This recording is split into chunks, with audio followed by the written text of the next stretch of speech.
여러분 함께 기도해 주셔서 인도네시아 선교 잘 다녀왔습니다. 사실은 오늘 제가 선교 보고는 주일날 이제 우리 갔다 온 팀 3기 팀이 이제 영상으로 간증을 나눌 것이고요. 그래서 그때 같이 이제 잠깐 나누려고 했어요. 오늘은 이제 그 얘기를 길게 하지 않으려고 했는데 길게 나누지는 않겠습니다. 근데 주님이 기도하는 가운데 하나님 아버지의 마음을 이렇게 좀 부어주신 것 같아요. 그래서 주시는 말씀을 함께 선포했는데요. 주님께서 준재교회 또 우리 먼저 믿은 우리에게 원하시는 일들이 있구나라는 것들을 이제 그 땅에서도 제가 느꼈고요. 또 오늘 주시는 말씀 속에서도 다시 한번 깨닫습니다. 특별히 이번에는 현지 교회에서 집회를 하는 것을 작년에 이어서 두 번째로 했는데요. 이번 집회는 작년보다 더 좀 성령의 그 일하심이 역사하심 더 좀 더 강력하게 있었습니다. 말씀을 선포한 뒤에 집회 가운데 오신 그 현지 교회 목사님들과 그 교회 성도님들 참석하신 분들 기도 사역을 하게 되었는데요. 성령께서 각 사람에게 이렇게 주시는 그런 말씀들이 있었고요. 이제 통역하신 목사님 통해서 이제 그분들에게 이렇게 통역을 하게 되었습니다. 그리고 그분들이 이제 마음 깊은 곳에 있는 그런 어떤 상처들과 그 민족성이 갖고 있는 그런 이렇게 부끄러워서 자기의 의사 표현을 잘 못하고 깊은 곳에 이렇게 숨겨놓은 그런 자기 상처와 자기의 마음들을 주님이 이렇게 터치해 주셨고요. 그래서 많은 것들이 이렇게 바깥으로 터져 나오는, 그러면서 치유가 일어나는 일들이 있었습니다. 특별히 주님이 그러한 일들을 많이 행하시는 것을 제가 보면서 인도네시아 땅에 많은 치유가 필요하구나. 저들의 특별히 내적 치유, 그 속 안에 감추어져 있는 자기의 내면 안에 감추인 것들이 너무 많고 그것을 주님 앞에 꺼내놓고 이렇게 치유를 받아야 되는데 그렇게 하지 못하고 있구나라는 것들을 많이 느끼고 왔습니다. 주님께서 그들을 이렇게 보게 하신 것 같아요. 그들의 내면이 어떤지를 좀 보여주시고 알게 하신 것 같습니다. 그래서 저들에게 무엇이 필요한지, 그리고 우리는 또 어떤 일들을 해야 하는지를 주님이 좀 이렇게 알게 해주셨습니다. 제 목소리가 이런 것은 갔다 와서 좀 이렇게 컨디션이 이렇게 나쁘지 않았는데요. 목이 좀 아팠어요. 이렇게. 그래서 침 삼킬 때마다 목이 좀 아파서 괜찮았는데 오늘 자고 일어났더니 목이 더 많이 이렇게 아프고 목이 잠기기 시작하더라고요. 그래서 이렇게 된 겁니다. 제가 좀 목소리가 이래서 여러분이 목사님 목소리가 왜 그러실까 저도 좀 불편한데 컨디션은 괜찮습니다. 그래서 몸은 조금씩 회복되고 있고요. 또 우리 팀들 특별히 아픈 분 없는지 모르겠는데요. 다들 너무 잘 지내고 와서 한 분 한 분께 너무 감사합니다. 정말 이번 선교는요, 모두가 정말 잘 따라주시고 또 연합을 잘 해주시고 그리고 즐겁게 이렇게 행복하게 시간 보내는 그런 시간들이었던 것 같습니다. 뭐 누가 더 잘하고 못하고 그런 게 아니고요. 각자가 정말 우리 세진이까지, 어린 세진이도 그 사역 나가서 우리 아이들에게 사탕 나눠주고 풍선 나눠주면서 친구가 되고, 그러면서 그 아이들에게 좀 사랑을 이렇게 전하는 그런 정말 작은 아이가 하는 사역이었는데요. 그렇게 하시고 우리 좀 권사님들 많이 힘든데도 또 잘 감당하시고 또 행복했었다라고 이렇게 갔다 와서 보고해 주시고, 그래서 모두가 참 은혜롭게 그렇게 선교를 잘 마치고 돌아왔어요. 여기서 여러분이 기도를 해주신 덕분입니다. 후방에서 하는 중보기도가 없으면요, 그 전방에서 어떤 좋은 결과들을 얻지 못할 거라고 전 믿습니다. 그래서 후방에서 여러분이 계속해서 기도를 올리면서 정말 이렇게 울타리가 쳐지고 그리고 하늘에 군대가 내려오고 그렇게 주님이 일하셨기 때문에 이번 선교가 처음부터 마지막까지 정말 좋은 결실을 얻을 수 있는 그런 선교가 된 줄로 믿습니다. 그래서 기도로 함께 동참해 주신 여러분 모두에게 감사를 드립니다. 그리고 좋은 어떤 그런 승전거죠. 승전거를 올리고 그리고 하나님께서 주시는 하나님 나라의 귀한 열매들이 이렇게 맺혀지고 또 그것을 우리에게 주신 줄로 믿습니다. 그리고 저희는 주임제교회가 오늘 말씀 주신 것처럼 한 단계 더 업그레이드 돼서 이제는 선교에 대한 마음을 내가 선교를 간다, 뭐 선교를 간다 온다, 뭐 이런 내가 선교를 가야 되나 말아야 되나 어떤 이러한 이제 갈등 안에서 막 겨우겨우 결정하고 그리고 가고 이런 것보다는 물론 그런 분도 있을 수 있어요. 아직 선교를 많이 경험하지 못한 분들은 그런 단계를 거치겠죠. 그런데 이제는 이제 다녀오시고 그랬던 분들은 선교에 대한 부분을 이제는 주님이 이렇게 여러분에게 마음을 주신다면 그러면 여러분이 가기 위해서 기도를 하고 또 필요한 것들 주님께 구하고 그렇게 해서 가는 방향으로 이렇게 잡으시면 너무 좋겠어요. 왜냐하면 하나님께서 부르시는 것 같아요. 갈 수 있는 이들을 부르셔서 이제 이렇게 보내시기를 원하시는 주임제교회가 열방을 향해서 가는 교회다라는 거죠. 이제는 주님께서 여러분에게 주신 그러한 은혜 그리고 영적인 지식들 그리고 여러분에게 때마다 이렇게 부어주신 기름 부음 그것은 곧 능력인데요. 그걸 이제 너희 어디에다 쓰려고 그러느냐라고 하십니다. 우리가 너무 주님께서 이렇게 제 마음 안에 주시는 건 우리 주임제교회 성도들은요 말씀도 너무 많이 받고 기름 부음도 너무 많이 받아서 이게 막 차고 넘쳐요. 어디다 쓸 데가 없어가지고 여러분이 막 이게 막 요 안에서 누적 이게 기름이 오래되면 어떻게 됩니까, 여러분? 쩐내가 나잖아요. 막 그런 어떤 그 기름의 상태가 막 이렇게 신선하지 않은 기름까지 막 그 안에 있는 상태, 흘려보내지를 않아가지고 어떤 그런 상태로 있는 그러면서도 더 받으려고 더 기름 부음만 구하고 또 그 기름 부음을 받았음에도 불구하고 여전히 자기 문제로 고민하고 여전히 생활로 인해서 고민하고 그것 때문에 엎어졌다 넘어졌다 일어났다 하고 있고 그런데 주님이 언제까지냐 이렇게 말씀하시는 거죠. 너희가 언제까지 내가 너희에게 준 이 기름 부음과 은혜와 이 하나님의 귀한 영적인 지식들을 너희가 이제는 너희 자신만을 위해서 이렇게 묵혀두는 게 아니라 한 번도 그것을 받지 못하고 한 번도 그것을 경험하지 못한 열방의 영혼들에게 가서 그것을 좀 전해주고 와라. 그것을 좀 그들에게 흘려보내고 와라. 그들이 살아날 거고 너희들과 같이 무장된 그런 자들이 될 것이다.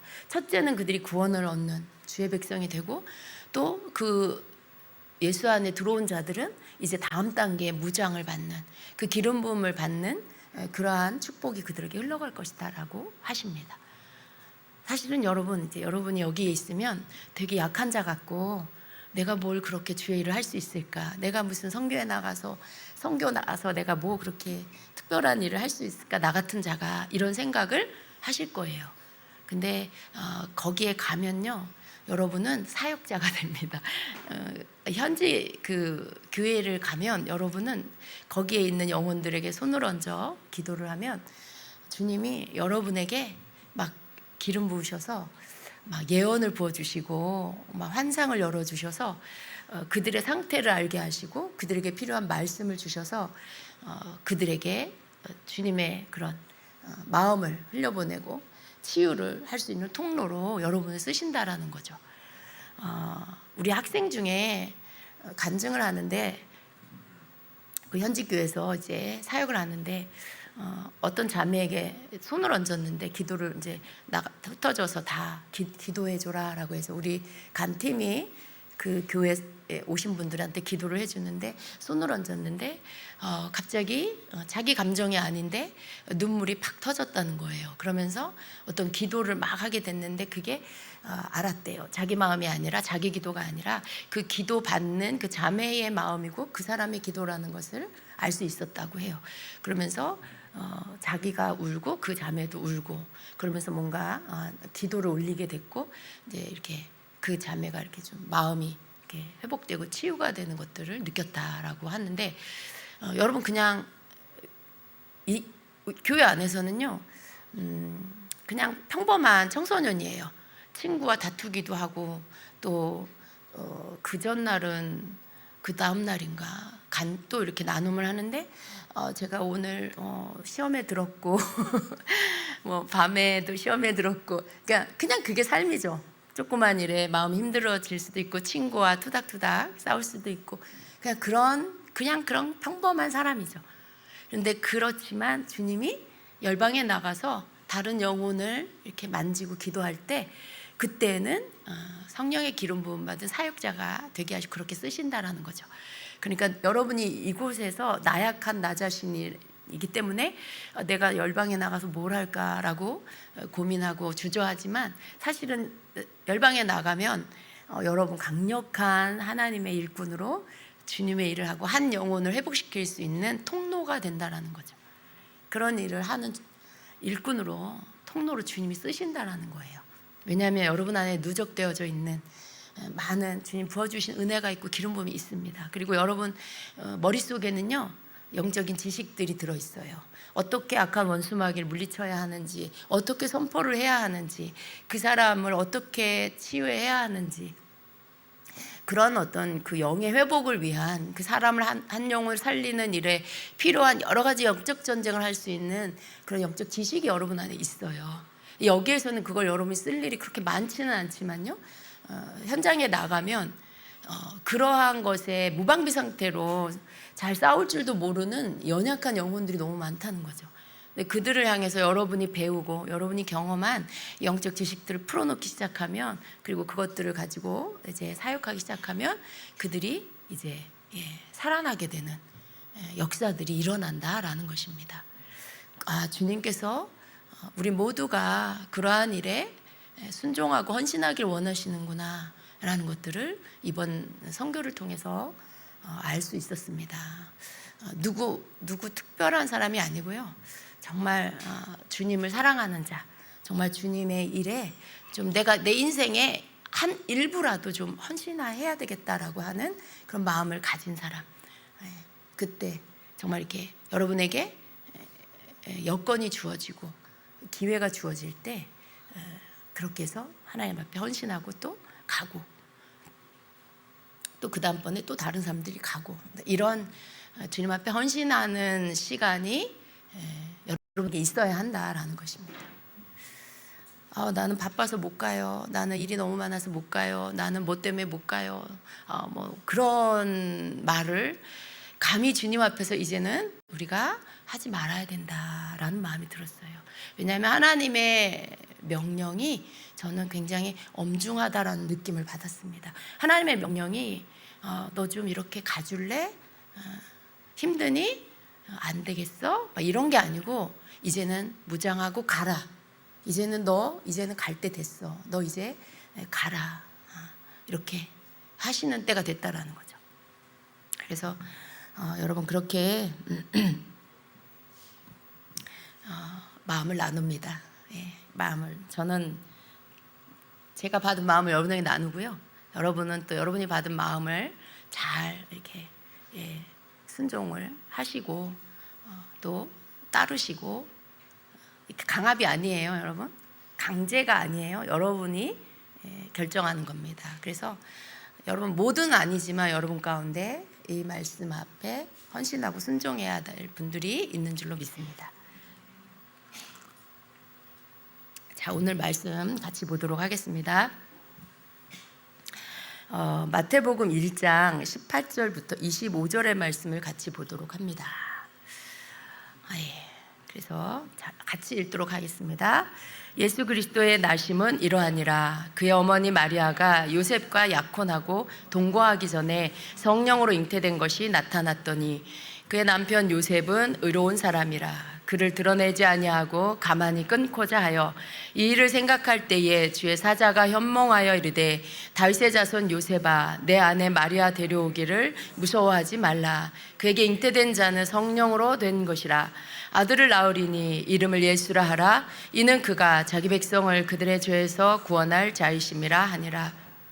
이 모든 일이 된 것은 주께서 선지자로 하신 말씀을 이루려 하심이니 보라 처녀가 잉태하여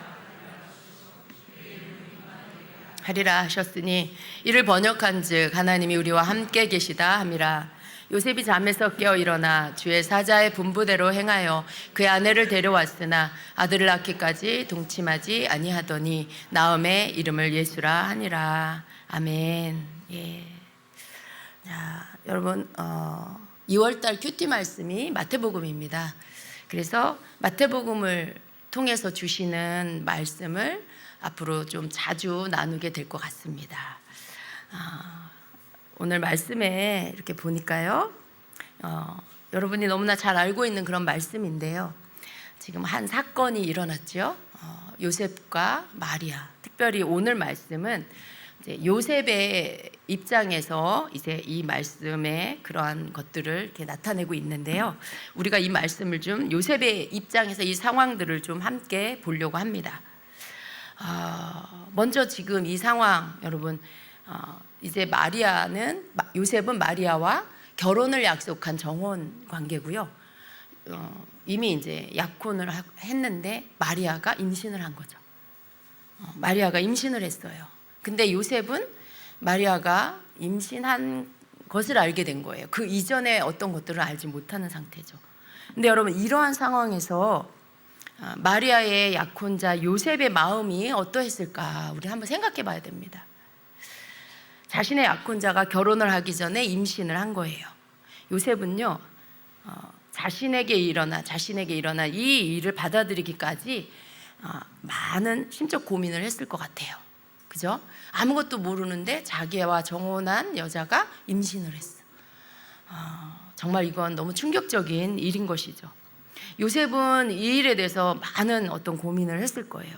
그런데 이러한 일에 있어서 요셉은 의로운 사람이라고 성경에서 말씀하는데요. 이 의로운 요셉이 할 수 있는 최선은 마리아를 율법에 내어주지 않고 가만히 파혼을 하는 거였습니다. 예. 이 일로 요셉은 여러분 율법에 내어주지 않는다는 거. 이때 당시의 율법은 정혼한 여자가 이제 간음을 하거나 임신을 하거나 하면 율법은 어떻게 해요? 그 사람을 돌에 맞아서 죽게 합니다. 거기에 이제 그 요셉이 마리아를 내어주지 않았다라는 거예요. 조용하게 가만히 관계를 정리하려고 했습니다. 근데 요셉을 한번 생각해 볼 때 이 일로 요셉은 어땠을까라는 걸 생각해 볼 때 먼저는 마리아에게 너무나 큰 배신감을 느꼈을 거예요. 어떻게 저럴 수가 있을까? 정말 정숙한 여인이라고 믿었는데 그런데 그 마리아가 어느 날 임신을 했다는 사실을 알게 됐을 때 이 요셉의 마음은 정말 너무나 큰 충격과 깊은 배신감을 느꼈을 것입니다. 당시에 이 약혼은요 오늘날 결혼과 똑같은 거예요. 결혼식만 아직 안 했을 뿐이지 결혼을 한 것과 같은 그러한 법적 효력이 발생합니다. 부부나 마찬가지인데 단지 같이 아직 살지는 않을 뿐이에요. 그런 관계에서 만약에 약혼을 파기하려면 이런 어떤 이혼 절차를 거쳐야 하는 그런 시대였습니다. 또 그리고 이 일에 대해서 공개적으로 고발을 할 수도 있는 그런 일이고요. 또 명예가 손상되는 일, 집안이 모두가 함께 감내해야 할 그런 명예가 손상되고 수치를 겪어야 하는 그런 모든 일들이 뒤따르는 것입니다. 근데 이런 모든 것들을 감내해야 할 그런 일이었습니다. 그런데 사실 또 마리아를 생각해 보면 마리아는 이러한 자신이 임신을, 결혼도 하지 않았는데 임신하게 됐을 때 사람들은 모르잖아요. 그냥 배가 부른 것만 보게 될 거예요. 그랬을 때 마리아는 그 뒤에 일어나는 모든 일들이 어떻게 될 것인지를 다 알죠. 자칫 자기가 돌에 맞아 죽을 수도 있고 고발을 당할 수도 있고 여러 가지 그러한 일들이 일어날 수 있다는 것을 알았어요. 알면서도 가브리엘 천사가 전한 주님의 메시지에 아멘으로 순종을 했습니다. 그렇게 마리아에게 일어난 일은 마리아에게는 돌에 맞아 죽을 수 있는 목숨을 거는 일이었고요. 사회적으로는 비난과 저주를 받을 그런 일이었던 것이죠. 그런데 아무것도 모르는 이 요셉의 입장에서는 마리아에 대한 배신감과 상처가 너무나 컸을 것입니다. 또 마리아가 원망스러운 그런 마음도 들었을 것입니다.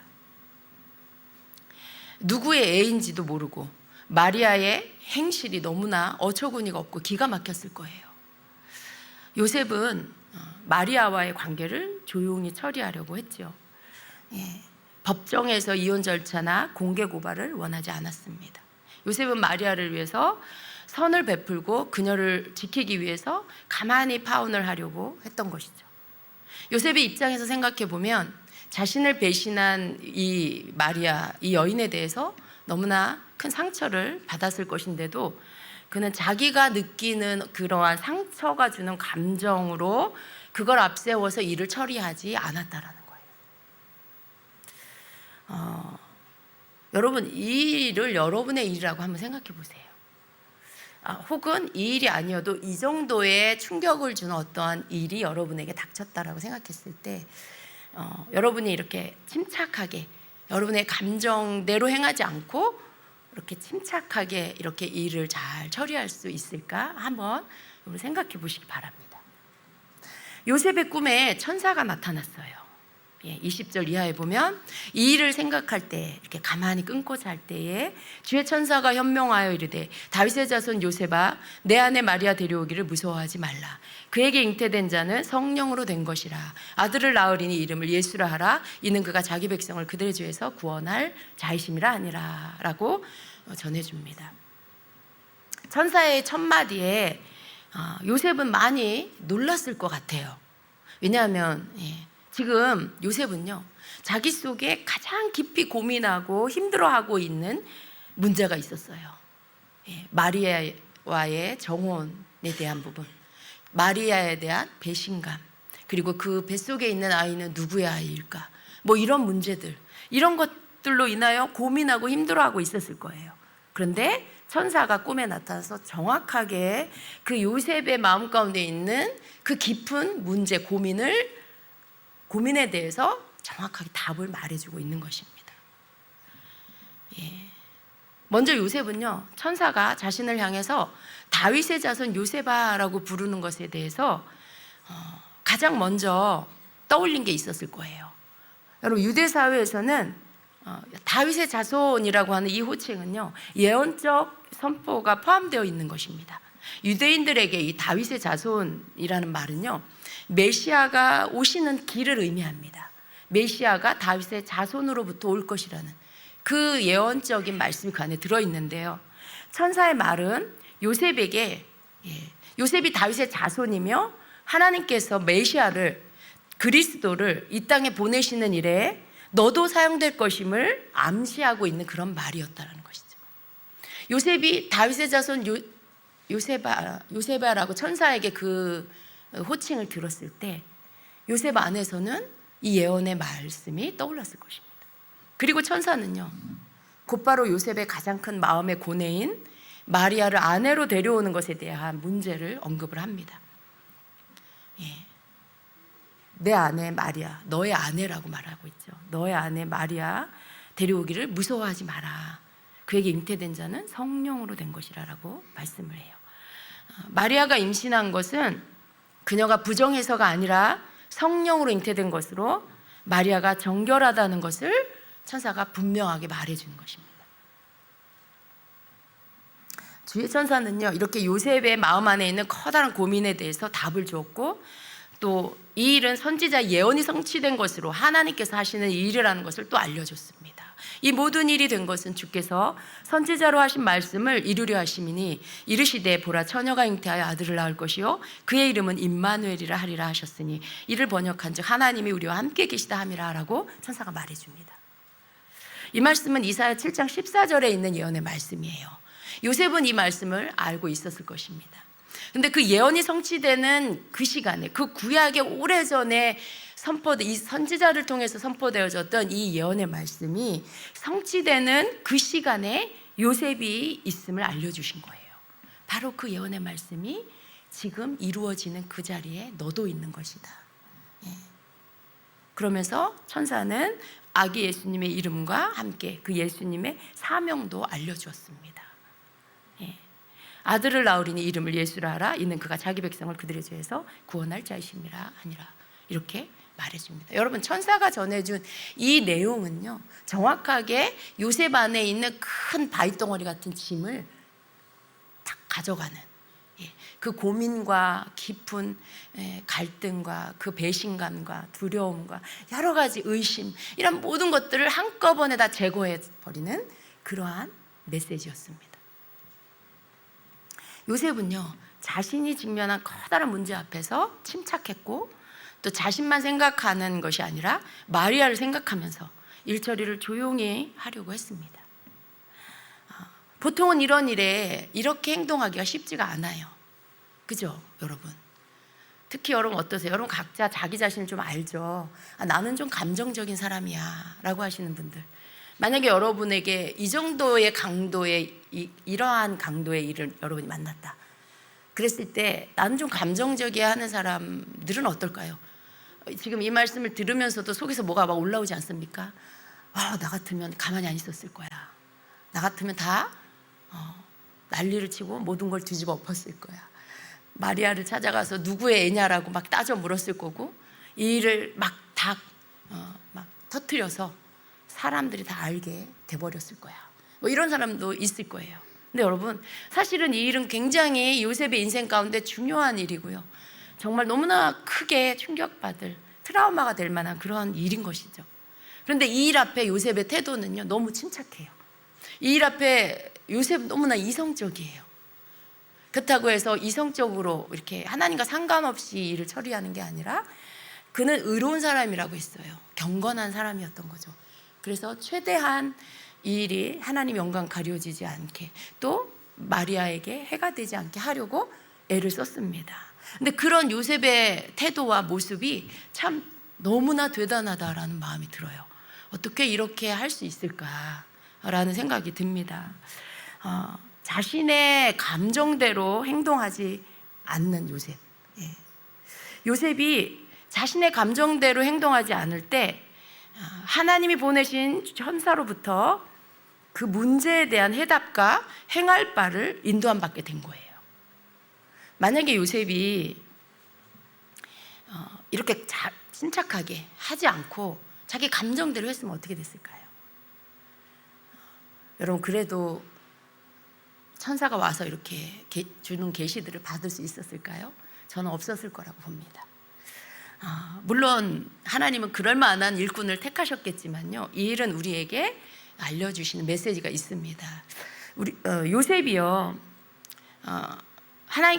하나님이 보내신 천사의 방문을 받고, 그리고 꿈속에서 자기 속에 있는 정말 혼자 감당하기 어려운 그 무거운 모든 그 짐들, 그 무거운 고민들을 천사는 와서 깨끗하게 답을 주고 해결해 줍니다. 근데 그걸 받은 이 요셉은요, 잠에서 깨어나서 일어났을 때 그는 자신이 천사에게 지시한 받은 대로 또 순종을 하는 모습을 볼 수 있어요. 요셉이 잠에서 깨어 일어나 주의 사자의 분부대로 행하여 그의 아내를 데려왔으나, 그렇지만 아기 예수님을 낳을 때까지 그와 동침하지 않았다라고 말씀해요.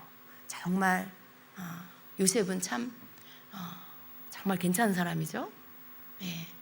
예수님의 육신의 아버지이시지만 참 하나님은 정말 경건한 사람을 택하셔서 이 일에 동참시키신 것 같습니다. 그런데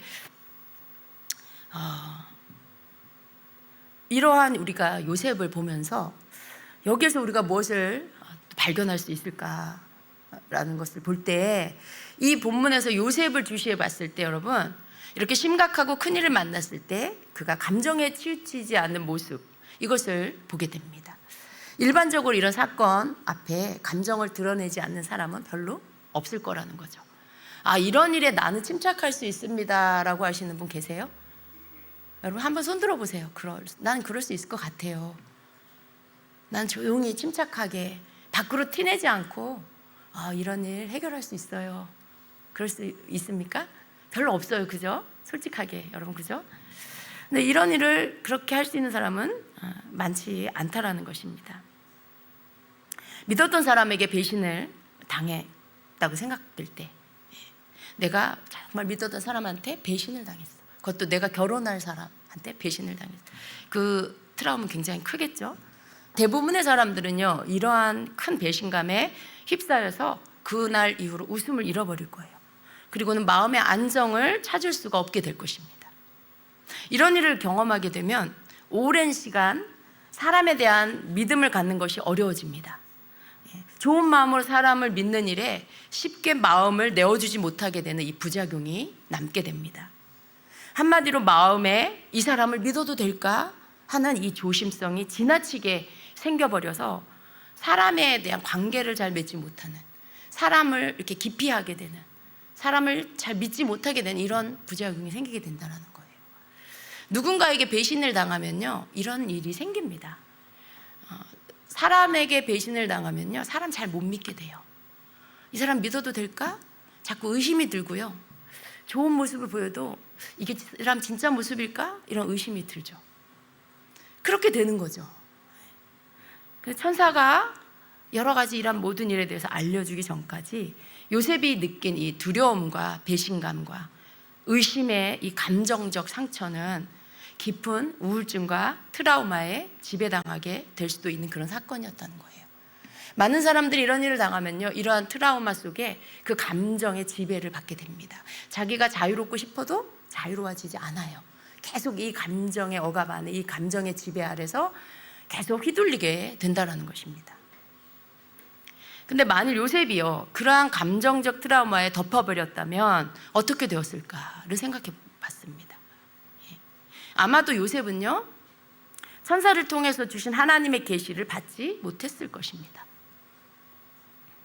여러분 우리가 예수님을 판 가룟 유다를 한번 생각해 보면은요 그는 예수님을 팔았죠. 돈을 받고 예수님을 팔았어요. 근데 그 이후에 그의 모습 어땠어요?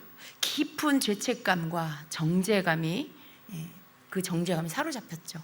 그 정죄감이, 죄책감이 주는 감정에 휩싸여서 자기 감정에 지배를 당해버렸어요. 그 대표적인 인물이 가룟 유다입니다. 그는 이성을 잃을 정도로 자기 감정에 사로잡혀서 결국 어떻게 해요? 자살을 하고 말았습니다. 그 감정에 완전히 묶여버렸어요. 그리고는 자살을 하고 말았죠. 여러분 인간의 감정이 얼마나 위험한지를 알아야 합니다. 감정 조절이 되지 않으면요 모든 일이 망가져 버리는 거예요.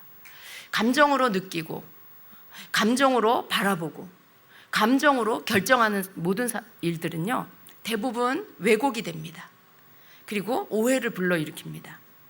또 과장되게, 사실보다 더 과장되게 생각하다가 결국은 잘못된 결정을 하게 돼요. 극단적인 결정을 하게 돼버립니다. 근데 여러분 감정에 치우쳐서 뭔가를 결정할 때 항상 그 결정은 잘못된 결정이 나게 돼 있어요.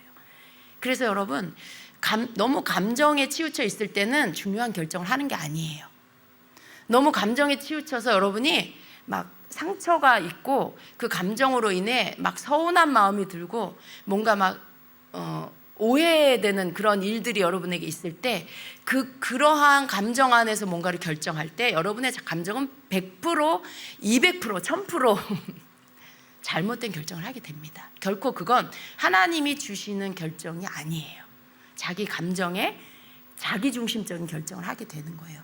그래서 아직 감정 조절이 안 되고 감정 처리가 안 됐을 때 그때 결정하는 것들을 그 뒤로 모든 것들이 안정될 때 결정을 하는 걸로 뒤로 미뤄야 하는 것이죠. 그래서 이러한 어떤 감정이 여러분에게 느끼게 하고 감정으로 바라보게 하고 감정으로 생각하게 할 때는 모든 게 다 왜곡이 되고 과장되게 다가온다라는 것을 아셔야 합니다. 그래서 그때는 결정을 하면 안 됩니다. 우리가 요셉을 보면서 요셉이 만약에 감정을 따라 결정을 했다라면 모든 일들이 그르쳐졌을 겁니다. 모든 이러한 하나님의 그 계획하심, 그리고 천사가 꿈에 방문해서 하나님의 뜻을 알려주는 이러한 모든 것들도 받을 수 없는 상태가 되었을 거라는 거예요. 여러분, 감정이 왜곡된 상태에서, 감정이 막 너무 치우쳐져 있는 그런 상태에서 여러분 하나님의 음성 잘 들려요? 하나님 말씀을 읽으면 잘 깨달아져요? 누군가가 여러분에게 조언을 해주면 그게 여러분 안에 들려요? 받아들여지나요? 그렇지 않아요. 감정으로 휩싸여 있을 때에는요, 하나님의 계시를 받을 수가 없게 됩니다. 왜냐하면 내 감정이 하나님의 계시를 받는 통로를 가로막아 버리기 때문에 그래요. 내가 하나님의 계시를 받는 그러한 통로들이 있는데 그 부분이 나의 감정으로 덮여서 막혀버리게 되는 것입니다. 그래서 바른 하나님의 계시를 받을 수가 없게 돼요. 우리는요, 바르게 하나님의 계시를 받으면요, 대부분 하나님을 사랑하는 사람은 하나님의 그 말씀에 순종하게 돼 있어요. 하나님의 계시를 내 건강한 상태에서 바르게 받으면 순종을 할 수가 있습니다.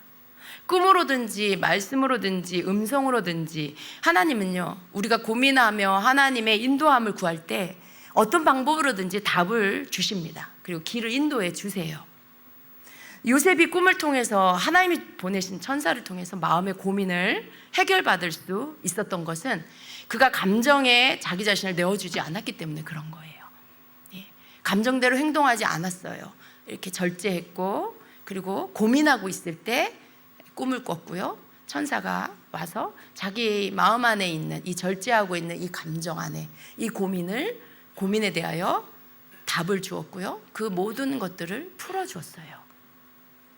근데 여러분, 만약에 이게 내가 감정을 절제하고 내가 감정을 조절하는 게 왜 중요한지를 우리가 알아야 돼요. 감정대로 행해버리면 하나님이 나에게 주시는 계시, 하나님 나를 인도하시는 그 길들이 막혀버리고 온통 내 감정으로 휩싸여서 모든 것들을 왜곡되게 잘못되게 바라보고 결정을 해버리게 된다라는 것이죠. 그래서 사람이 감정에 사로잡히면 우선 영적인 눈이 멀게 됩니다. 그리고 판단력과 분별력이 발휘되지 않게 돼요. 뭘 분별할 수가 없게 돼요. 모든 걸 볼 때 다 오해로 받아들여요. 무슨 말을 들어도, 예를 들어 설교를 들어도 전혀 그런 게 아닌데 나 들으라고 하시는구나, 이제 이런 오해. 많은 성도들이 상처를 갖고 말씀을 들으면요, 그런 오해를 해요.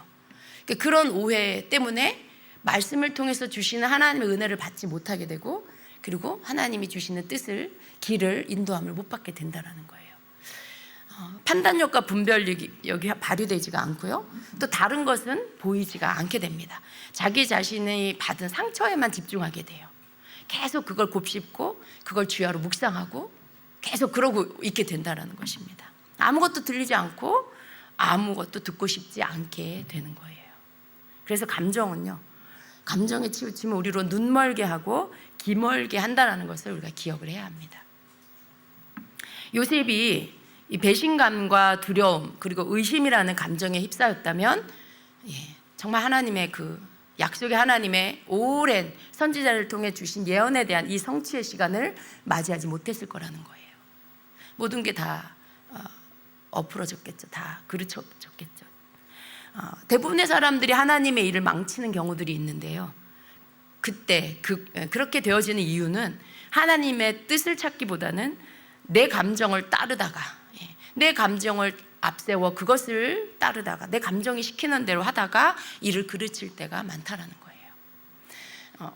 여러분 인생 가운데 여러분 하나님이 어떤 길을 인도해 주실 하나님의 뜻이 있는데, 그리고 오랫동안 기도해온 어떤 일들이 있는데 어떤 일들의 응답이 오기 전에 사단의 방해가 있을 수도 있고요, 여러분을 테스트하는 믿음의 테스트가 올 수도 있어요. 그런데 그럴 때 인내하고 여러분이 믿음 안에서 이렇게 침착하게 하나님의 때를, 하나님의 뜻을 기다리면서 일어나는 반대적인 일에 대해서 하나님 앞에 물으며 인내하지 못하면 그 일어나는 사단의 방해나 혹은 하나님의 테스트 안에 여러분이 감정적으로 반응을 해버리면 그 일이 그르쳐져 버리게 된다는 거예요. 하나님의 곧 올 하나님의 이루어져야 할 하나님의 응답과 뜻이 그냥 또 어그러져 버려요.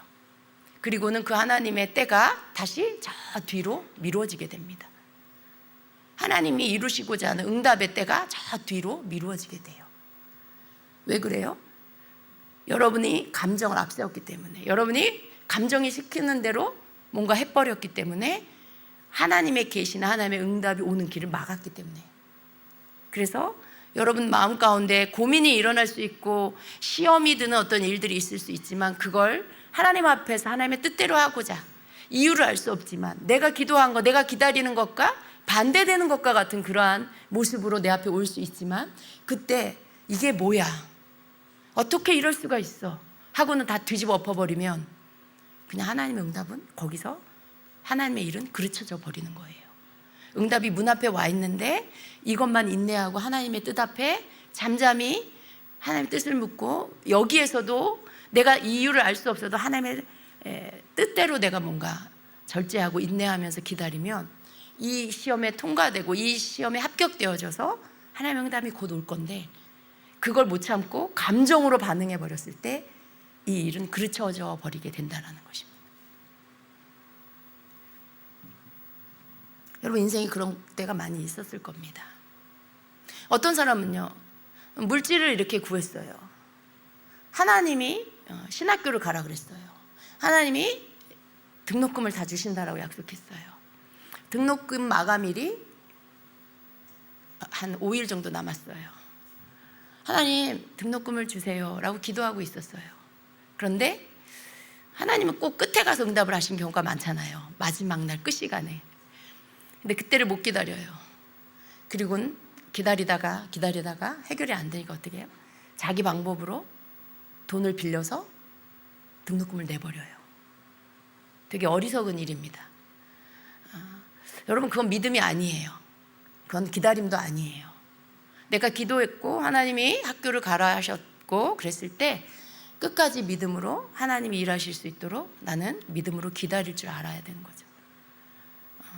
여러분이 뭔가 하나님 앞에 기도하고 기다리는 일에 그 시간이 내게 올 때까지 여러분은 믿음으로 서 있어야 돼요.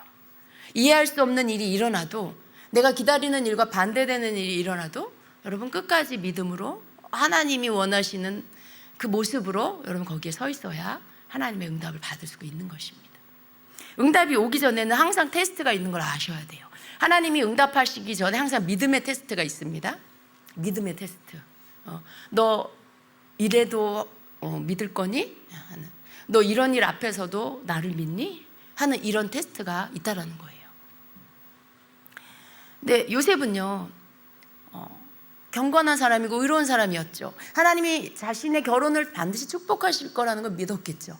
기도하면서 마리아를 만났겠죠. 그리고 그런 정숙한 여인인 마리아를 만났고 약혼을 했겠죠. 축복된 결혼이 될 거라고 믿었겠죠. 그런데 그게 아니라 정말 생각지도 못한 끔찍한 일이 요셉 앞에 일어난 거예요. 자기가 아내로 맞이하려고 하는 그 여인이 갑자기 임신을 했어요. 얼마나 헷갈렸을까요? 하나님, 나에게 준 여인이 맞습니까? 하나님, 내가 하나님 앞에 어떻게 살았는지 주님이 아시잖아요. 하나님, 내 인생에 왜 이런 일이 일어났습니까? 라고 할 수 있겠죠. 그리고 모든 것을 자기 마음대로 해버릴 수도 있어요. 그 감정대로, 그 성격대로 해버릴 수도 있었겠죠. 근데 그렇게 했다라면 모든 일들이 그르쳐져 버렸겠죠.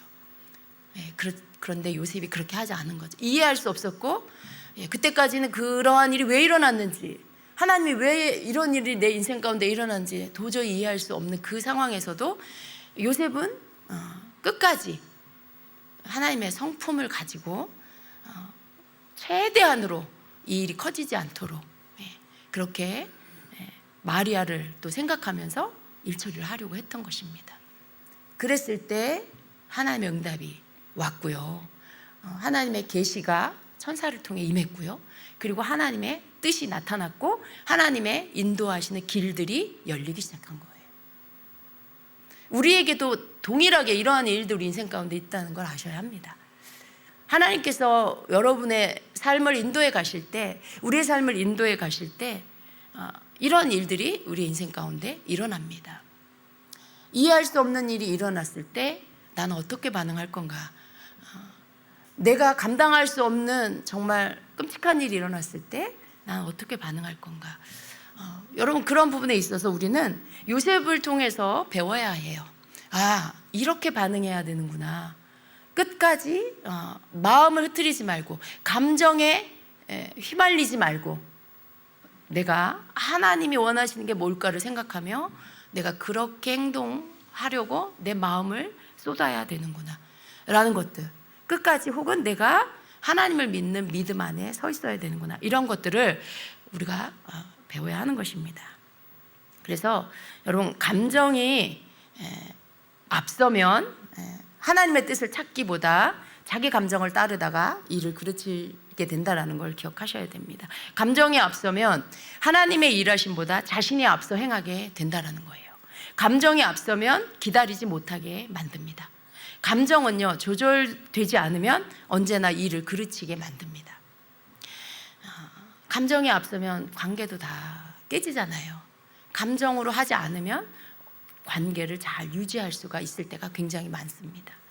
그래서 하나님께서 우리에게 주시는 감정, 하나님이 우리에게 감정을 주신 거예요. 이 감정이 나쁜 건 아닙니다. 그러나 감정이 너무 우리를 지배하게 되고 치우치게 되고 이렇게 감정에 지배당하고 휩싸이게 되면 이때 문제가 일어나는 것입니다. 그래서 우리는 항상 감정을 항상 조절해야 하는 것이고, 그 감정이 앞서지 않도록, 감정이 평온할 수 있도록 나를 하나님의 말씀에 내 마음을 정렬해야 한다라는 거예요.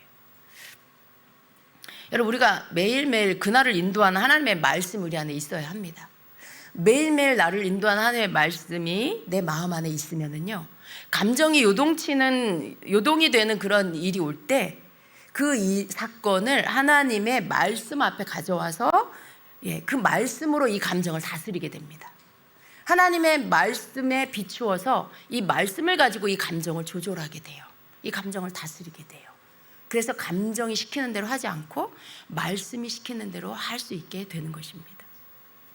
그래서 여러분, 우리 속에 일어나는 감정의 치우침은요, 내 안에 있는 말씀에 순복이 돼야 돼요. 그래야 하나님의 뜻이 이루어지게 되는 것입니다. 감정은 언제나 이렇게 내 육체가 원하는 대로 하려고 해요.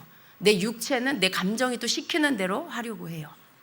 그런데 우리는 그게 아니고요, 그건 철저하게 나 자신이죠. 내 안에 들어와 있는 오늘 하나님 나에게 깨닫게 주신 말씀을 내 마음 안에 넣고 오늘을 살아갈 때 이 말씀 앞에 감정이 정렬되어서 이 말씀이 감정을 다스릴 수 있도록 그렇게 해야 한다라는 것입니다. 아멘. 여러분, 이걸 기억하시면 여러분의 인생의 시간 가운데 많은 시간 승리하게 될 것입니다. 우리가 아주 작은 것들을 놓쳐버리고 빼앗길 때가 되게 많아요. 왜냐하면 감정대로 해버리니까요. 기분 나쁘면 기분 나쁜 것대로, 화가 나면 화가 나는 대로 그냥 그렇게, 또 기분이 좋으면 기분이 좋아서 또 뭐 해버리고. 여러분, 그 모든 것들은 안정된 상태가 아닙니다.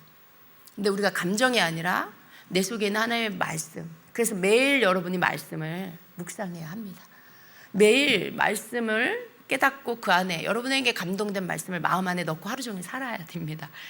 그래서 여러분이 감정이 시키는 대로가 아니라 말씀이 시키는 대로 이렇게 감정 조절을 하고 따라갈 수 있도록 여러분 그렇게 하시기를 축복합니다.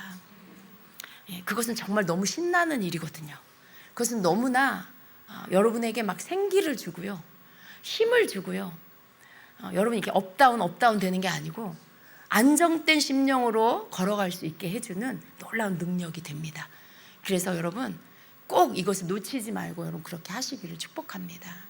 하나님은요, 내가 하나님 말씀을 붙잡으려고 하면 말씀을 주세요.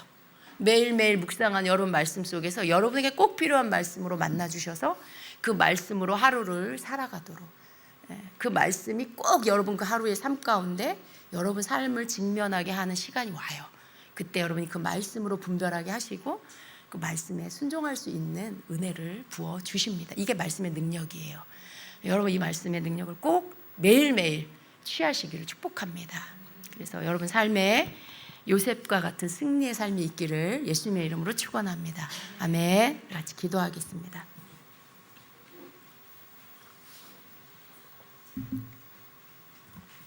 하나님 감사합니다. 우리 주님께서 우리에게 말씀을 통해서 가르치시는 것들을 배웁니다. 사랑하는 주님, 하나님의 사람은 초자연적인, 초인간적인 그런 사람이 아니라 우리와 똑같은 사람인데 하나님의 말씀을 경외함으로 그 말씀을 붙잡고 하나님의 말씀을 따라서 사는 것, 바로 이것이 하나님의 사람인 것을 믿습니다. 하나님, 우리가 하나님의 사람일진데 날마다 우리를 인도하시는 하나님의 말씀을 따라가는 사람이 되게 하여 주시옵소서. 우리는 너무나 감정적일 때가 많고 우리는 너무나 내 기분을 따라 살 때가 많습니다. 사랑하는 주님, 이 모든 것들은 감정입니다.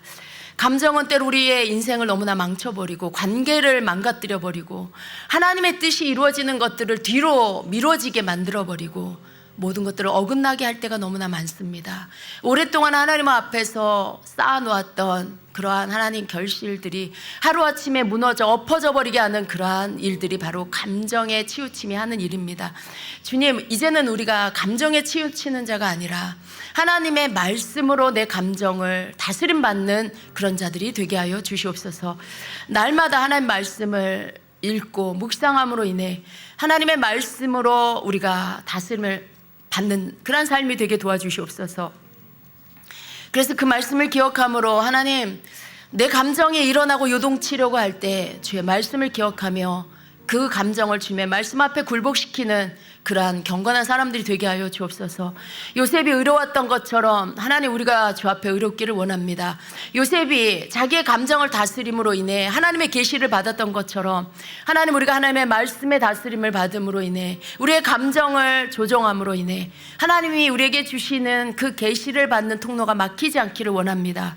주여, 날마다 우리 하나님과의 연결된 통로들이 열려있게 하여 주시옵소서. 말씀으로든지 꿈으로든지 음성으로든지 주님 어떤 통로로든지 우리에게 응답하시고 말씀하시는 주님의 뜻을 늘 받는 자들이 되게 하여 주시고, 그래서 우리를 향하신 하나님의 뜻을 알아서 하나님, 우리가 넘어지지 않고 쓰러지지 않고 늘 서 있게 하시고 주님과 함께 앞으로 걸어 나아가는 그러한 자들이 되게 하여 주시옵소서. 말씀을 사모하는 마음 부어주시고 말씀을 읽을 때 깨닫는 은혜를 부어주시고 하나님, 그 말씀을 붙잡고 기도하며 그 말씀 우리 가슴에 새겨지는 은혜를 우리 모두에게 부어주시옵소서. 예수님의 이름으로 기도합니다. 우리 함께 주님 앞에 먼저 좀 기도하고 그리고 또 한 10분 정도 기도하고 제가 여러분을 위해서 기도하겠습니다. 오늘 말씀을 붙잡고 여러분 기도해 주세요. 이 시간 우리 함께 기도합니다. 주님 감사합니다. 우리 하나님은 우리에게 주신 귀한 말씀 우리가 붙잡습니다. 홀라 카리디아 루솔로 콜로로디디알라 카이알라스 케레레디아 루솔로 콜로. 여러분 먼저 여러분이 어떤 사람인지를 여러분 먼저 깨달으시기를 바랍니다. 만일 여러분이 너무 감정적인 것들이 여전히 남아 있다라면 주님 앞에 그것을 올려드리세요. 주님, 저는 너무 감정적일 때가 많습니다. 주님, 저는 너무 기복이 심합니다. 주님, 그러나 이것이 주님 말씀 앞에 순복되기를 원합니다라고 고백하시면서 나아가십시오. 주님께서 내 감정을 다스려 주십시오. 하나님 말씀이 나의 모든 감정을 다스려 주시옵소서라고 여러분 자신을 인정하며 주 앞에 나가기를 바랍니다. 함께 기도하며 나아가겠습니다. 하나님 감사합니다. 홀라 카리디알라 카이아